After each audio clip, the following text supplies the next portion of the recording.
Hair fall తో బాధపడుతున్నారా? 150+ branches ఉన్న అడ్వాన్స్డ్ గ్రో హెయిర్ క్లినిక్ లో ఫ్రీ కన్సల్టేషన్ కోసం కాల్ చేయండి. హై రైజ్ ఈ మాట వింటే నగర జీవనంలో ఉన్నటువంటి వాళ్ళకి ఒక రకమైన వైబ్రేషన్ వస్తుంది. ఈ వైబ్రేషన్ తగ్గట్టుగా మన హైదరాబాద్లో కూడా చాలా పెద్ద ఎత్తున స్కై స్క్రాపర్స్ వస్తున్నాయి, హై రైజ్ బిల్డింగ్స్ వస్తున్నాయి, హై రైజ్ గేటెడ్ కమ్యూనిటీ వస్తున్నాయి. ఇప్పుడు గల్ఫ్లో జరుగుతున్నటువంటి యుద్ధం, ఇజ్రాయెల్ వర్సెస్ ఇరాన్ జరుగుతున్నటువంటి యుద్ధంలో యూఏఈలో ప్రాణాలు అరచేతిలో పెట్టుకొని పారిపోతున్న ప్రజలు ఎక్కువ మంది ఎక్కడ ఉన్నారో తెలుసా? హై రైజ్ భవనాల్లో ఉన్నారు. ఇప్పటి వరకు దుబాయ్కి, అబుదాబికి, షార్జాకి ప్రైడ్గా ఫీల్ అయినటువంటి హై రైజ్ టవర్స్ అన్నింటినీ కూడా ఇరాన్ ప్రతి దాడుల్లో భాగంగా టార్గెట్ చేసింది. మీకు కొన్ని దృశ్యాలు చూపిస్తాను, మీరు కూడా నమ్మొచ్చు. ఇది దుబాయ్లో ఒక స్పెషాలిటీ, ఒక ఐకానిక్ టవర్ కింద మనం చూస్తాం. ఇంకా క్లియర్గా మీరు చూడాలంటే కనుక ఈ ఐకానిక్ టవర్ ఏ విధంగా ఉంటుంది అంటే దుబాయ్లో ఉండేటువంటి ప్రజలకు సంబంధించి దీని పేరు అల్ అరబ్, అంటే బుర్జ్ అల్ అరబ్ అంటారు. 7 స్టార్ హోటల్, ప్రపంచంలోనే ఒకే ఒక్క 7 స్టార్ హోటల్ ఇది. కానీ దీని పరిస్థితి ఏంటంటే యుద్ధ నేపథ్యంలో ఇక్కడ మండుతున్నటువంటి అగ్నిగుండాన్ని మనం చూస్తున్నాం. డ్రోన్స్ ద్వారా టార్గెట్ చేయడం, డ్రోన్స్ని ఇంటర్సెప్ట్ చేసినప్పటికీ కూడా కొన్ని శకలాలు దాన్ని తగులుకోవడం, అక్కడ మంటలు రేగడం, ప్రతి క్షణం కంటికి రెప్పలా దీన్ని కాయాల్సినటువంటి పరిస్థితి ఉంది. అలానే ఇంకొక నిర్మాణం కూడా మీకు చూపిస్తాను.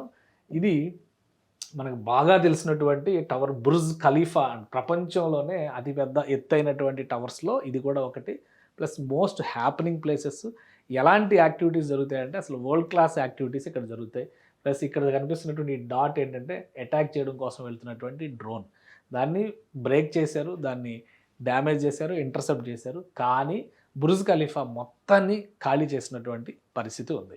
అలానే ఇంకొక దృశ్యం కూడా మీకు చూపిస్తాను. ఇది బుర్జ్ అల్ జుమేరా అంటారు. జుమేరా అనేటువంటిది ఒక వరల్డ్ క్లాస్ టూరిస్ట్ స్పాట్ అనమాట. సో ఇది అగ్నిగుండంలో మండుతుంది. ఇది కూడా హై రైజ్ టవర్స్. అసలు దుబాయ్ అంటేనే high rise towers, high rise lifestyle, అంటే స్కై విల్లాస్, వీటన్నిటిని మొదట అక్కడి నుంచి తీసుకొచ్చారు. అక్కడి నుంచి తీసుకొచ్చి మన దగ్గర ఇంపోర్ట్ చేశారనమాట. సో ఇక్కడ ఇది తాజా పరిస్థితి. ఇక్కడ కూడా సేమ్ డ్రోన్స్ అటాక్ జరిగినాయి. అటాక్ జరిగిన తర్వాత మొత్తం ఈ బిల్డింగ్ అంతా ఖాళీ చేసింది. నిన్న మొన్నటి వరకు అసలు ఈ భవనాలు, ఈ భవంతులు ఎలా ఉన్నాయో ఒకసారి మనం చూస్తే కనుక ఆశ్చర్యానికి లోనవుతాం. ఇది జుమేరాకి సంబంధించినటువంటి వరల్డ్ క్లాస్ టూరిజం స్పాట్. ఇది అసలు ఇక్కడ ఉండేటువంటి రెసిడెన్షియల్ విల్లాస్ కానీ మొత్తం కూడా ఖండాంతరాల నుంచి వచ్చినటువంటి ప్రజానేకంతో నిండిపోయి ఉండేటువంటి ప్రదేశాలు ఇవన్నీ. సో ఇవన్నీ ప్రైడ్ ఆఫ్ దుబాయ్గా ఫీల్ అవుతారు. అలానే గోల్డెన్ ఫ్రేము, ఇవన్నీ కూడా వరల్డ్ క్లాస్ టూరిస్ట్ స్పాట్స్గా ఉన్నటువంటి ప్రదేశాలు. ఇప్పుడు ఇవన్నీ కూడా అండర్ అటాక్. ఇరాన్ నుంచి డ్రోన్స్ అటాక్ చేస్తున్నాయంటే వణికిపోయేటువంటి పరిస్థితి ఉంది. అందరూ కూడా ప్రాణాలు గుప్పెట్లో పెట్టుకునేటువంటి పరిస్థితి ఉంది. అలానే జుమేరాలో కూడా ఇంకా మళ్ళీ మనం ఒకసారి జుమేరా స్కై ఏదైతే ఒక పడవ షేప్లో ఉండేటువంటి 7 స్టార్ హోటల్ అనుకున్నామో దానిలో ఉండేటువంటి లైఫ్ స్టైల్, దాని ప్రజెంటేషన్, అసలు వరల్డ్ క్లాస్ పీపుల్ అంతా కూడా ఇక్కడే ఉంటారు. ఇక్కడ ఒక్కసారి ఉంటే చాలు, ఈ లైఫ్ స్టైల్ని ఎంజాయ్ చేస్తే చాలు అనేటువంటి అభిప్రాయంతో ఉంటారు.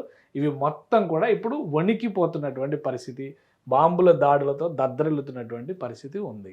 తాజాగా వచ్చినటువంటి సమాచారం ప్రకారం చూస్తే కూడా దుబాయ్లో ఉన్నటువంటి హై రైజ్ రెసిడెన్షియల్ కాలనీస్ కూడా చాలా వరకు ఖాళీ అవుతున్నాయి. మామూలుగా అయితే అరేబియాలో జరిగే యుద్ధం గురించి మనకు చాలా క్లియర్గా తెలుసు. ఇది పూర్తిగా పర్షియన్ గల్ఫ్లో, అటు ఇరాన్, ఇటువైపు అరబ్ ఎమిరేట్స్ ఉన్నాయి, అంటే యునైటెడ్ అరబ్ ఎమిరేట్స్ ఉన్నాయి. ఇటు నుంచి ఇటు ఎక్స్చేంజ్ ఆఫ్ ఫైర్ జరిగేది. మధ్యలో సముద్రం మాత్రమే అడ్డు, అంటే పర్షియన్ గల్ఫ్ మాత్రమే అడ్డు ఉంది. అందుకనే పెద్ద ఎత్తున అటాక్స్ ఇక్కడే జరగడానికి అవకాశం ఉంది. ఈ భవనాలన్నిటినీ ఇప్పుడు ఒకప్పుడు ఇట్లా ఉండేటువంటి ప్రాంతం అధునాతన నాగరికతల నేపథ్యంలో ఇలా మారిపోయింది అనమాట. ఒక పెద్ద షాపింగ్ మాల్స్ ప్రపంచం, దుబాయ్ షాపింగ్ మాల్ని, అలానే దుబాయ్లో వరల్డ్ క్లాస్ రిసార్ట్స్గా ఉన్నటువంటి ప్లేసెస్ని, దుబాయ్ ఇంటర్నేషనల్ ఎయిర్పోర్ట్, వీటన్నిటినీ కూడా యుద్ధంలో హైలీ సెన్సిటివ్ ఏరియాస్ కింద డిక్లేర్ చేశారు. ఆ సమీపంలో ఉన్నటువంటి పెద్ద పెద్ద భవంతులన్నీ కూడా ఖాళీ చేసి, ఆఫీసెస్ అయితే ఖాళీ చేస్తున్నారు, రెసిడెన్షియల్ ఏరియాస్ అయితే ముందు లాక్ వేసుకొని సురక్షిత ప్రాంతాలకు పోతున్నారు. పైగా దుబాయ్లో ఉన్నటువంటి ఈ యునైటెడ్ అరబ్ ఎమిరేట్స్లో ఉన్నటువంటి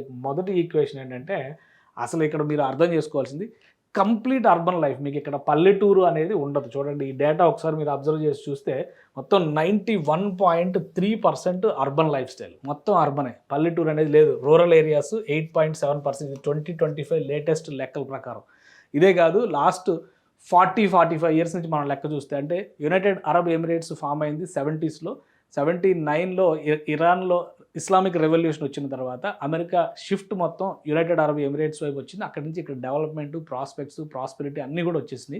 ఆ క్రమంలో చూస్తే కనుక 91% అర్బన్ లైఫ్ స్టైల్కి అలవాటు పడిన వాళ్ళే.